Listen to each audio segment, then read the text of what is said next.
கார்த்திரையாய் சூழ்ந்த இருளறவே பேரொழியாய் நின்ற திருவுருவே ஆசானே என்னை ஆள்பவனே குருநாதா பக்கீசாமி. மறுபடியும் நன்றி சொல்கிறதுக்காக வந்திருக்கேன். இந்த வாட்டி மயிலாட் படத்துக்காக.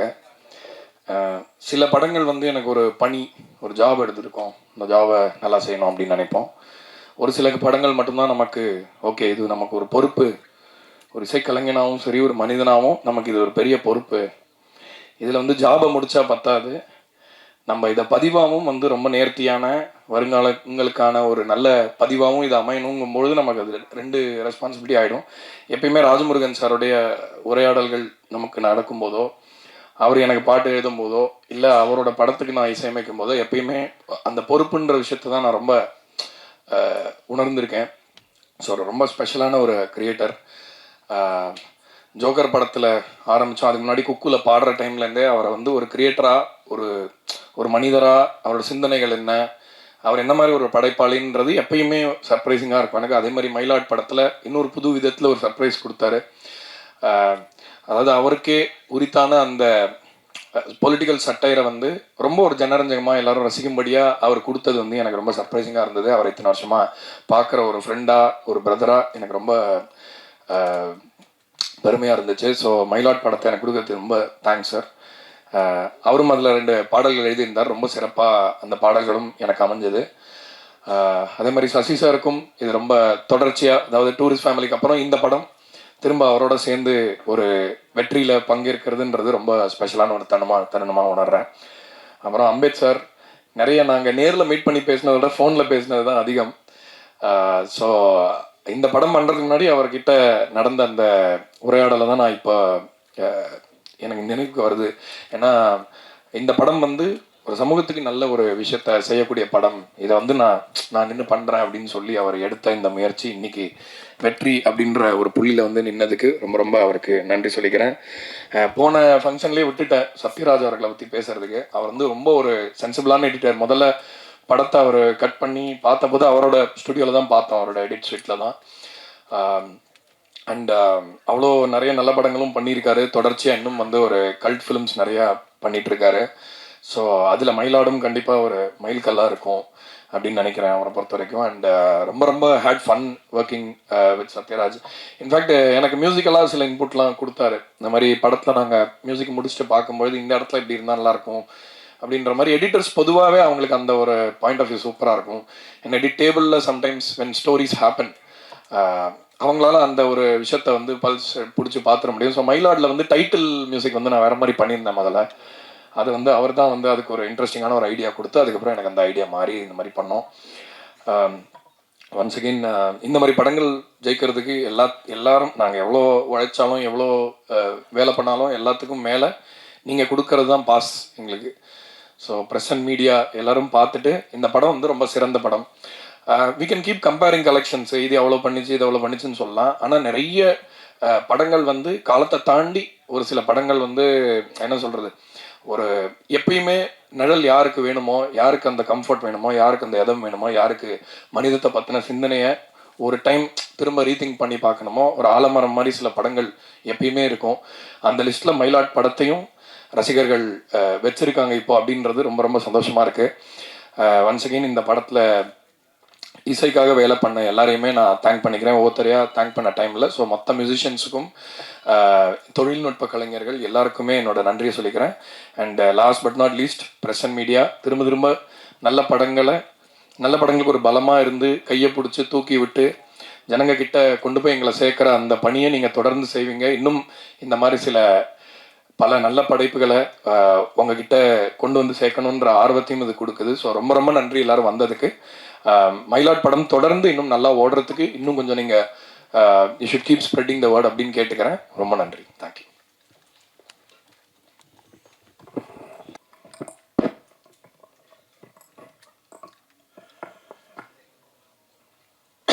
மயிலாட் திரைப்படத்தின் தேங்க்ஸ் மீட் நிகழ்ச்சியில் வந்து முதல்ல இவ்வளோ வேலைக்கு நடுவில் இந்த தேங்க்ஸ் மீட் வந்து கண்டிப்பாக பண்ணலாம் அப்படின்னு சொல்லிட்டு எனக்கு ஒரு ஊக்கமும் ஆக்கமும் தந்து, இந்த படம் ரிலீஸ்க்கு முன்னாடியிலேருந்தே இன்னைக்கு வரைக்கும் இந்த படத்தை வந்து மக்கள்கிட்ட எப்படியாவது கொண்டு போய் சேர்க்கணும் அப்படின்னு ஒரு வெறித்தனமாக ஒர்க் பண்ணிகிட்ருக்க இந்த மாதிரி ஒரு ஹீரோவை சத்தியமாக நான் பார்த்ததே கிடையாது. அப்படிப்பட்ட ஒரு நல்ல சிறந்த நடிகர், மனிதநேயம் உள்ள மனிதாபிமானம் உள்ள ஒரு அற்புதமான நடிகர் அண்ணன் சசிகுமார் அவர்களுக்கும் மற்றும் இந்த படத்தின் இயக்குனர் அருமை நண்பர் ராஜமுருகன் அவர்களுக்கும் மற்றும் எனக்கு முன்னதாக இந்த படத்தை பற்றி பேசிய அருமையான ஒரு மியூசிக் டைரக்டர், மனிதநேயம் வெறும் வார்த்தைகளை மட்டும் அல்ல, அது உள்ளத்தில் இருக்கணும், அந்த நல்ல உள்ளத்தோடு பேசிய அருமை நண்பர் ஷான்ரோடன் அவர்களுக்கும், எடிட்டர் சத்யராஜ் அவர்களுக்கும் மற்றும் இந்த நிகழ்ச்சியில் கலந்து கொண்ட அத்தனை பத்திரிகை நண்பர்கள், ஊடகவியல் நண்பர்கள், இந்த படத்தை மக்கள்கிட்ட ரொம்ப நல்ல படம், சிறந்த படம் அப்படின்னு கொண்டு போயிட்டு இன்று வரை சேர்த்து கொண்டிருக்கின்ற அனைத்து பத்திரிகை நண்பர்கள் அனைவருக்கும் எனது அன்பார்ந்த நன்றியையும் வணக்கத்தையும் தெரிவித்துக் கொள்கிறேன். அது மட்டுமல்ல, இந்த படத்தில் வெளியிட்ட அனைத்து விநியோகஸ்தர்களுக்கும் மற்றும் இந்த படத்தில் எப்படியாவது வெற்றி பெற செய்ய வேண்டும் என்று எனக்கு துணையாக இருந்த அண்ணன் ஜேம்ஸ் கோபால் அவர்களுக்கும் மற்றும் நாராயணசாமி அவர்களுக்கும் வந்திருக்கின்ற அனைவருக்கும் எனது அன்பார்ந்த நன்றியையும் வணக்கத்தையும் தெரிவித்துக் கொள்கிறேன். இந்த படம் தியேட்டரில் நம்ம ஷான் சொன்ன மாதிரி தியேட்டரில் எவ்வளோ கலெக்ஷன் பண்ணுறது முக்கியம் இல்லை, ஆனால் மக்கள்கிட்ட எப்படி போய் சேர்ந்தது அப்படின்றது தான் முக்கியம். இந்த படத்தை பார்த்தவங்க யாராவது ஒரு 10 பேராவது தன் கேரக்டரை மாற்றி மனித நேயத்தோட மனிதாபிமானத்தோட வாழ்ந்தாங்கன்னா அதுவே இந்த படத்துக்கு கிடைத்த மிகப்பெரிய வெற்றியாக நாங்கள் கருதுகிறோம். அது மட்டும் அல்ல, இந்த படத்தை பொறுத்த வரைக்கும், என்னை பொறுத்த வரைக்கும் இந்த படம் வெற்றி படம் தான். ஏன்னா இந்த படம் ரிலீஸ்க்கு அப்புறம் சேட்டலைட் ரைட்ஸை படம் பார்த்து ரொம்ப நல்ல படம் அப்படின்னு சொல்லிட்டு வாங்கிய விஜய் டிவிக்கும் இந்த நேரத்தில் நான் நன்றியை சொல்கிறேன். இன்னும் சில நாட்களில் கண்டிப்பாக ஓடிடியில் இந்த படம் வரும். ஓடிடியில் மிகப்பெரிய வெற்றியை ஏற்படுத்தும். ராஜமுருகன் அவர்களுக்கு மீண்டும் மீண்டும் நான் தெரியப்படுத்துவது, இந்த படம் பொறுத்த வரைக்கும் உங்களுக்கு நிச்சயமாக வெற்றி படம். நான் சொல்கிறேன், கண்டிப்பாக நீங்கள் இதை விட இன்னும் பெரிய வெற்றி அடைவீங்க. அண்ணன் சசிகுமார் அவர்களுக்கும் நான் இன்றைக்கி சொல்கிறேன், நீங்கள் நேராக வாங்க. ஜிப்சியை விட எனக்கு இந்த படம் வெற்றி படம் தான். நான் திருப்தியாக இருக்கேன். வாங்க, அடுத்த படமும் நம்ம சேர்ந்து பண்ணுவோம். அது மட்டும் இல்லை, இன்னும் சில விஷயங்கள் நான் சொல்ல விரும்புகிறேன். இந்த படத்துக்கு ஓடிடியும் சரி பெரிய வரவேற்பு கிடைக்கும். விஜய் டிவிக்கு திரும்ப திரும்ப நான் ஒரு நன்றியை சொல்கிறேன். அவங்க படம் பார்த்துட்டு படம் ரொம்ப சூப்பராக இருக்குது, எங்களுக்கு சேட்டலைட்டில் நல்லா போகும் அப்படின்னு எனக்கு ஒரு நம்பிக்கையை கொடுத்து அவங்க அந்த பெரிய விலைக்கு விஜய் டிவியில் வாங்கியிருக்காங்க. ஸோ விஜய் டிவிக்கு மீண்டும் ஒரு முறை நன்றி. வந்திருக்கின்ற பத்திரிகை நண்பர்களுக்கு மீண்டும் மீண்டும் நன்றியை தெரிவிச்சுக்கிறேன். தொடர்ந்து இந்த மாதிரி நல்ல படங்களுக்கு நீங்கள் சப்போர்ட் பண்ணுங்கள். என்னுடைய படங்கள் டாடாவாகட்டும், டிஎன்ஏ ஆகட்டும், எல்லாத்துக்கும் உங்களுடைய சப்போர்ட் மிக முக்கியமானது. வர இருக்கின்ற ஓடிடியில் ரிலீஸ் பண்ணும்போது மீண்டும் நீங்கள் அனைவரும் இந்த படத்தை வெற்றி படமாக ஆக்குவதற்கு நீங்கள் உதவி செய்ய வேண்டும் என்று கூறி அருமையான வாய்ப்புக்கு நன்றி கூறி விடைபெறுகிறேன். நன்றி, வணக்கம்.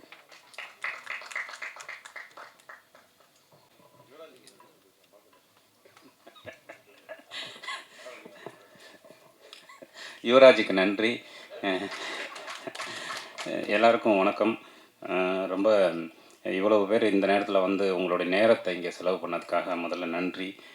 இந்த படத்தை சரியாக புரிஞ்சுக்கிட்டதுக்கும் இதை பற்றின இந்த படம் ஏற்படுத்திய பாதிப்புகள் பற்றி தொடர்ந்து எங்கிட்ட ஷேர் பண்ணிக்கிட்டதுக்கும் ரொம்ப நன்றி.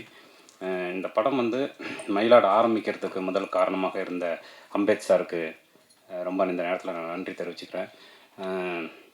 இந்த படத்தை கேட்ட நொடியிலிருந்து இப்போ வரைக்கும் உறுதுணையாக இருந்து இதை தன் தோளில் தூக்கி சுமந்து இன்று வரைக்கும் அந்த நம்பிக்கையோடையே இருந்து கொண்டிருக்கிற சசிகுமார் சாருக்கும், ஒரு நடிகராகவும் சரி, ஒரு மனிதராகவும் சரி, ஒரு நண்பராகவும் சரி, ஒரு பெரிய உறுதுணை அவருடைய இது.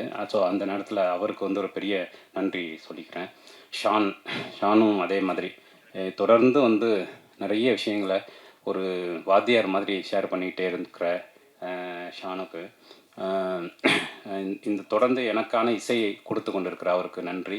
எடிட்டர் சத்யராஜ், நீரவ் ஷாரு, இந்த படத்தில் வேலை பார்த்த அத்தனை பேருக்கும் நன்றி தெரிவிச்சுக்கிறேன்.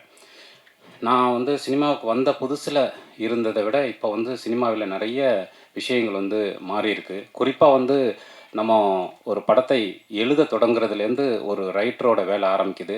அதுக்கப்புறம் அதை ஷூட் பண்ணும்போது ஒரு டைரக்டரோடைய ஒர்க்கு இருக்குது. அதுக்கப்புறம் அதை ரிலீஸ் பண்ணும்போது நமக்கு ஏற்படக்கூடிய போஸ்ட் ப்ரொடக்ஷன் வேலை அப்படின்னு சொல்லிட்டு. பட் இன்றைக்கி அந்த படம் ரிலீஸ் ஆகி அது ப்ரொமோஷன் வரைக்கும் நிறைய விஷயங்களை வந்து நம்ம கவனிக்க வேண்டியிருக்கு. இன்றைக்கி வந்து ஒரு ரைட்டிங்க்கு எவ்வளவு கஷ்டப்படுறோமோ, ஒரு ஃபிலிம் மேக்கிங்க்கு எவ்வளோ கஷ்டப்படுறோமோ, ஐ மீன் அதை ப்ரொசீட் பண்ணுறதுக்கு என்ன மாதிரியான உழைப்பை போடுறோமோ, அதே உழைப்பை வந்து ப்ரமோஷனுக்கும் போட வேண்டியிருக்கு. இந்த சினிமா வந்து நான் பார்த்ததுலேருந்து நான் வந்து பொதுவாக ப்ரமோஷனுக்கே போகமாட்டேன். நான் இன்டர்வியூஸ்க்கு போகமாட்டேன். நான் அடிப்படையிலே ஒரு ஜேர்னலிஸ்ட்டாக இருந்ததுனால, அந்த விஷயங்களில் எனக்கு அதிக ஆர்வம் கிடையாது. பட் இப்போ வந்து அது ஒரு பெரிய டாஸ்க்காக இருக்குது. நம்ம எப்படி வந்து ஒரு ஃபிலிமுக்கு வந்து ஒர்க் பண்ணுறோமோ, அதே ஒர்க்கை அதே ஸ்க்ரீன் ப்ளேவை ப்ரமோஷனுக்கும் பண்ண வேண்டிய ஒரு சூழல் வந்து இன்றைக்கி உருவாயிருக்கு. ஸோ அது வந்து நல்லது கெட்டதுங்கிறதெல்லாம் தாண்டி அதை வந்து நம்ம இந்த உலகம் மாறிக்கிட்டே இருக்குங்கிறத நம்மளும் கருத்தில் எடுத்துக்க வேண்டியிருக்கு. ஸோ அதுக்கும் ஒரு தீவிரமான வேலை பார்க்க வேண்டிய ஒரு சூழல் உருவாகிருக்கு. நாம் எதை பற்றி படத்தில் பேசினாலும் அந்த படத்தை எடுத்துகிட்டு போய் ஆடியன்ஸ்கிட்ட சேர்க்கறதுக்கு ஒரு பெரிய ஒர்க் பண்ண வேண்டியிருக்கு. ஸோ அந்த இடத்துல உறுதுணையாக இருக்கிறது ஊடகங்களாகிய நீங்கள் தான். ஸோ அதனால் உங்களுடைய பாசிட்டிவான ஒரு அப்ரோச்சு, பாசிட்டிவான வார்த்தைகள் அது எப்போவுமே என் கூடவே இருந்துக்கிட்டே இருக்குது. அதற்கு ரொம்ப நன்றி. மயிலாடுதுறைக்கு கிடைத்த அத்தனை வார்த்தைகளுக்கும் என்னுடைய சார்பாகவும் இந்த படைப்பின் சார்பாகவும் நன்றியை தெரிவிச்சுக்கிறேன். இந்த படைப்பில் எப்போவுமே கூடவே இருந்த ஜேம்ஸ் சாரு, சந்தோஷ் சாரு, அப்புறம் இந்த படம் உருவாவதற்கு உறுதுணையாக இருந்த இரா சரவணன் உட்பட அத்தனை நண்பர்களுக்கும் நன்றியை தெரிவிச்சுக்கிறேன். Thank you very much. ரொம்ப நன்றிப்பா. எல்லோருக்கும் வணக்கம். மயிலாட் பத்திரிகையாளர் எல்லாருக்கும் நன்றியை தெரிவிச்சுக்கிறேன். இது தேங்க்ஸ் கிவிங் மீட்டிங். இந்த மீட்டில் வந்து நீங்கள் அதை கொண்டு போய் சேர்த்ததுக்கு ரொம்ப நன்றி. என்னை பாராட்டினதுக்கு, என் நடிப்பை எல்லாருமே பாராட்டுறாங்க. அதுக்கு ரொம்ப சந்தோஷமாக இருந்தது. என்னோட நடிப்பு, சைத்ரா ஹீரோயின் நடிப்பு, அதுக்கப்புறம் குரு சோமசுந்தரம், அதில் வர்ற இன்னொரு நிறைய கேரக்டர்ஸ், சின்ன சின்ன கேரக்டர்ஸ் முதற்கொண்டு எல்லாருமே பாராட்டினீங்க. எனக்கு ரொம்ப சந்தோஷம். ஒரு நடிகராக நம்ம வந்து ஒரு என்னை அழகாக வேறு ஒரு இதாக என்னை மாற்றிருக்காரு டைரக்டர் ராஜ்முருகன் அப்படின்னும் போது சந்தோஷமாக இருந்தது. அப்புறம் இந்த படம் எப்படி போகிறது அப்படின்றது இப்போ எனக்கு ரொம்ப சந்தோஷமாக இருந்தது. ப்ரொடியூசர் வந்து இவ்வளோ ஒரு வார்த்தைகள் சொல்கிறது வந்து ராஜ்முருகன் வந்து கொடுத்து வச்சுருக்கணும். இப்படி ஒரு ப்ரொடியூசர் நீங்கள் கிடைக்கிறதுக்கு. ஏன்னா ஒரு ப்ரொடியூசர் வந்து இது வெற்றி சார், நீங்கள் ஒன்றும் இது பண்ணாதீங்கன்னு சொல்கிற அந்த தைரியம் இருக்குது பார்த்தீங்களா, அதை தான் அவர்கிட்ட பாராட்டணும். என்றைக்கும் வந்து நான் ஏன் இறங்கி இந்த படத்துக்கு ப்ரொமோஷன் எல்லா ஊருக்கும் போனேன்னா, ஒரு நல்ல இயக்குனரும் ஒரு நல்ல ப்ரொடியூசரும் தோற்றுறக்கூடாது என்றைக்கும். அது அவங்க என்றைக்கும் ஜெயிக்கணும் அப்படின்ற ஒரு விஷயம் தான். ஃபஸ்ட் டே கலெக்ஷனை பார்த்துட்டு எல்லாருமே பயந்துட்டாங்க கொஞ்சம், என்னடா அப்படின்ற ஒரு விஷயம். அப்போ எனக்கு தைரியம் இருந்தது, கண்டிப்பாக எல்லாருமே நல்லா இருக்குன்னு சொல்கிறாங்க, அதை இன்னும் கொண்டு போய் சேர்ப்பாங்கன்ட்டு. அது சனிக்கிழமையும், ஏன்னா ஒரு நல்ல படங்கள் ஸ்லோவாக அதுக்கான நேரத்தை எடுத்துக்கிறோம். ஒரு நல்ல படங்கள், ஒரு நல்ல சினிமா வந்து எப்போதும் ஒரு நேரம், அதுக்கான டைம் கொஞ்சம் டைம் எடுத்துக்கும். அப்போ எடுத்தோடனே உங்களுக்கு அப்படின்ற ஆயிடாது. அது கொஞ்சமாக தான் போகும். அது மவுத் பப்ளிசிட்டி எல்லாம் நீங்கள் கொடுத்த இதுவும் சரி, பார்த்தவங்க போய் சொல்கிற ஒரு விஷயம் இருக்குது. அது வந்து இந்த படத்தில் நடந்தது. நான் வெள்ளிக்கிழமை சொன்னேன் கரெக்டாக ஃபுல்லாகும் அப்படின்னு. நான் அவங்ககிட்ட நம்பிக்கை, வெள்ளிக்கிழமை ஸ்லோவாக இருந்தது, சனிக்கிழமை உங்களுக்கு கரெக்டாக இருக்கும்னு. சனி ஞாயிறு போயிடுச்சு. இப்போ அடுத்த வாரமும் இந்த படம் மயிலாடு வந்து எல்லா தேட்டர்களையும் தொடருது. ஒரு 250 தேட்ரு அப்படியே இருக்குது. ஸோ அடுத்த வாரமும் போகும். ஏன்னா இதை நான் அயோத்தியிலே பார்த்துட்டேன். எனக்கு எங்கேருந்து வந்துச்சுன்னா தைரியம், அயோத்தியில் ஃபஸ்ட் வீக்லாம் அவ்வளோ இது போல் கொஞ்சம் ஸ்லோவாக தான் இருந்தது. அது 2வது வாரம் 3வது வாரம் தான் அதோட கலெக்ஷனை எடுத்தது. ஸோ அந்த மாதிரி இந்த படம் கண்டிப்பாக எடுக்கும்ன்ற நம்பிக்கை மக்கள் மேலே வச்சுருக்கோம், எடுக்கும். அது இன்னும் நல்லா போயிட்டுருக்கு. இப்போ வந்து அடுத்து அது போய் சேர்கிற இடத்துல போய் சேர்ந்துடும். ப்ரொடியூசர் ரொம்ப சந்தோஷம். அதுவும் படம் பார்த்துட்டு விஜய் டிவி வந்து இதை படம் ரிலீஸுக்கு அப்புறம் வாங்கினதும், ஓடிடிலையும் வாங்கினதும், அது ஒரு வெற்றியாக அது ஒரு வெற்றியாக தான் இருக்குது. ஏன்னா படம் ரிலீஸ்க்கு முன்னாடியெல்லாம் வைக்கல, அதுக்கப்புறம் அவங்க பார்த்துட்டு வந்ததும், அப்புறம் சூர்யா சார் வந்து படம் பார்த்துட்டு 2Dயில் இந்த படத்தை வந்து அவங்க அதை வந்து ப்ரெசென்ட் பண்ணுறோன்னு வந்த சூர்யா சாருக்கும் அந்த டீமுக்கும் நன்றியை தெரிவிச்சுக்கிறேன். அப்புறம் நன்றியில் யுவராஜ் ரொம்ப நன்றி. அவங்க டீமு ப்ரொமோஷன் ஒன்று இருக்கல, கூடயே அந்த டீம் ஃபுல்லாக என் கூடயே வந்து எல்லாம் இது பண்ணாங்க. ஸோ அவங்களுக்கு பிஆர்ஓ யுவராஜுக்கு நன்றியை தெரிவிச்சுக்கிறேன். சந்தோஷ் ஆரம்பத்துலேருந்து உறுதுணையாக இருந்த சந்தோஷ், ஜேம்ஸ் சார் எல்லாருக்கும் நான் நன்றியை தெரிவிச்சுக்கிறேன். ஷான் ரோலன் மியூசிக், ஏன்னா படம் முடிஞ்சு வந்தோடனே, ஏன்னா அந்த படம் முடியும் போது அந்த சாங் ஆறுயிருக்கு அன்பு செய் அப்படின்ற அந்த பாடல் வந்து இவங்களோட இதில் ரொம்ப ரொம்ப மனசை உருக்கின பாடலாக இருந்தது. ஆடியன்ஸும் எல்லாமே நாங்கள் தேட்டரு போகும்போது அந்த பாடல் தான் சொன்னாங்க. மீனாட்சி இளையராஜா பாடின அந்த பாட்டு நான் அவங்ககிட்டயே பாராட்டியிருந்தேன். ஸோ அது ஆடியன்ஸ் தேட்டரில் போகும்போது அந்த இதை அவ்வளோ இதாக ரசித்து அப்படி சொன்னாங்க. ஸோ அது வந்து எனக்கு ரொம்ப சந்தோஷமாக இருந்தது. ஏன்னா டைரக்டரை கூட்டிகிட்டு போகிறது தான் கொஞ்சம் சிரமமாக இருந்தது. என்ன புதுசு புதுசாக சொல்லுங்க, வாங்க ஒவ்வொரு ஊராக போவோம், இதுதான் ப்ரொமோஷனு, நம்ம ப்ராடக்டை நம்ம தான் கொண்டு போய் சேர்க்கணும் அப்படின்னு சொல்லி இதில் கொண்டு போய் சேர்த்த ஒரு விதம் அது போய் ரீச் ஆகிருக்கு. அடுத்த வாரங்கள் இன்னமும் நல்லா சிறப்பாக வரும். ஏன்னா அவர் பத்திரிக்கையாளர் ஆகிட்டார். கேள்வி கேட்டால் அப்படி நிற்கிறார், யாருக்கும் பதில் சொல்லாமல். ஏன்டா அவர் சொல்ல மாட்டேங்கிறாரு, என்னடா அன்னைக்கு அப்படி தான் கேள்வி கேட்குறாங்க, இவர் சொல்ல மாட்டேன், நான் பதில் சொல்கிறேன். ஏங்க நீங்கள் தாங்க சொல்லணும், நீங்கள் டைரக்டருங்க இப்போ இந்த படத்தில், பத்திரிக்கையாளரில். அவர்கிட்டனா நான் பத்திரிக்கையாளர் என்ன கேள்வி கேட்குறீங்க அப்படின்ற மனநிலையே இருக்கார். இப்போ தான் கொஞ்சம் கொஞ்சமாக மாறி இருக்கார். அவங்க கேட்பாங்க, நீங்கள் சொல்லணும் எதாக இருந்தாலும் அப்படின்னு சொல்லி மாற்றிட்டு இருக்கு. ஸோ எடிட்டருக்கும் ரொம்ப நன்றியை தெரிவிச்சுக்கிறேன். Thank you sir. Producer sir, super sir. உங்களுடைய படங்கள் எல்லா படங்களும் ஒவ்வொரு வித்தியாசமாக இருக்கும். அப்படி இந்த ஒரு படமும் வித்தியாசமான ஒரு படத்தை, ஒரு நல்ல படத்தை நீங்கள் சொல்லியிருக்கீங்க. என்ன அயோத்தி எப்படி ஒவ்வொரு படமும் ஏதாவது ஒன்று செய்யணும், அது வந்து ரிலீஸ் ஆகிட்டு மட்டும் வரக்கூடாது. அயோத்தி எப்படி ஒரு மாற்றத்தை கொடுத்தோம். ஏன்னா இது போட்டாங்க, மானியமே கொடுத்தாங்க கவர்மெண்ட்டில் இருந்து, ஜியோ பாஸ் பண்ணாங்க. இந்த மாதிரி அனுப்புகிறவங்களுக்கு 2 லட்சம் கொடுக்கலாம். இந்த மாதிரி இறந்தவங்களை அவங்க ஊருக்கு அனுப்புறதுக்கான அந்த இது பண்ணாங்க. நந்தன் ஒரு விஷயம் பண்ணுச்சு, கொடியேற்ற இந்த வருஷம் எல்லாரும் வந்து தலித் அவங்க வந்து கொடியேற்றினாங்க. ஸோ இதெல்லாம் ஒன்று ஒன்று பண்ணுச்சு.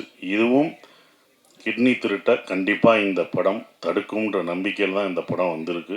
அதை வந்து உங்களுக்கு நிச்சயம் அது நடத்தும்ன்ற நம்பிக்கை ஒவ்வொரு படம் செய்யும், அது செய்யும். எங்களை வாழ்த்தின, எங்களை பாராட்டின அனைத்து பத்திரிகை மீடியாவுக்கு என்னுடைய நன்றியை தெரிவிச்சுக்கிறேன். எல்லாருக்கும் நன்றி. தேங்க்யூ. Thank you sir.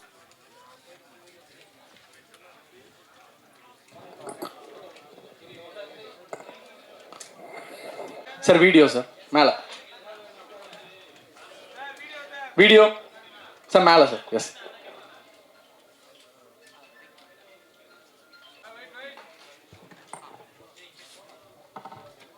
ஓகேவா? Thank you so much.